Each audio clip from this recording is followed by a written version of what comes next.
चलिए 15 साल पहले चलते हैं। एक डॉक्यूमेंट्री में एक छोटे से पक्षी ने एक नामुमकिन फैसला लिया। सोचिए, एक पेंगुइन अपने झुंड के साथ चल रहा है और अचानक वो रुकता है, मुड़ता है और समंदर से दूर चल पड़ता है।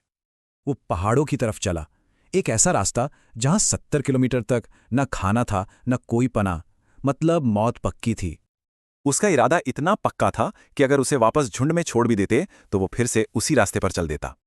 ये वीडियो इतना वायरल क्यों हुआ? क्योंकि ये सिर्फ एक पेंगुइन की कहानी नहीं है, इसमें एक गहरा राज छिपा है। असल में इस एक सीन में समुराई योद्धाओं के 4 गहरे सच छिपे हैं, सदियों पुराने सच। पहला सबक है एक अचानक जागृति।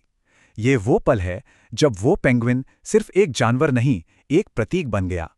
जापान में इसे सत्तोरी कहते हैं, यानी जब अंदर से आवाज आती है कि बस अब सिर्फ जिंदा नहीं रहना, जीना है।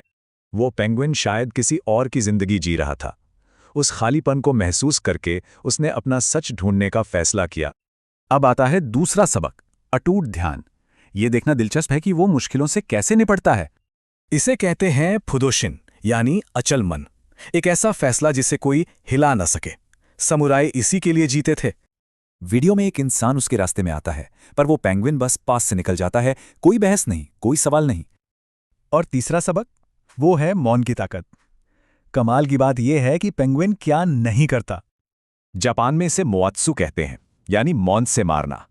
वो किसी को कुछ समझा नहीं रहा, बस अपने फैसले पर चल रहा है। कहते हैं अगर सफाई दे रहे हो तो मतलब इजाजत मांग रहे हो। उसका मौन बताता है कि फैसला हो चुका। और अब चौथा और आखिरी सबक, मरने की तैयारी। ये उस सच के बारे में है जिससे हम सब भागते हैं।